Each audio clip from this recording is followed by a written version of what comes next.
Metro ride Kolkata যে আমাদের অ্যাপটা আছে সেইটাকেই আমরা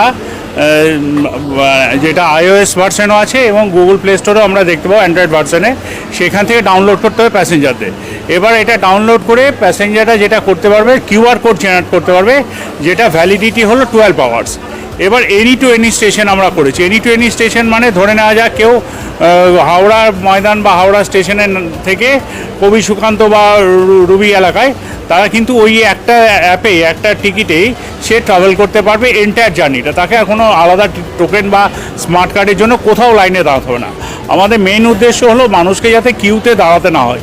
ধরুন আমার বাড়িতে কেউ আছে বৃদ্ধ, যে মোবাইলে এতটা অ্যাকাস্টম নয়, তাকে আমি কিন্তু এটা ট্রান্সফার করে দিতে পারি এবং ওয়ান টাইম ইউজ হবে যেহেতু, সেটা সে নিয়ে জাস্ট গেটে স্ক্যান করলেই হবে, আর কিছু করতে হবে না। এতদিন ব্লু লাইনে এই ফেসিলিটিটা ছিল না, আমরা স্ক্যানিং ফেসিলিটিটা ব্লু লাইনে ইন্ট্রোডিউস করলাম।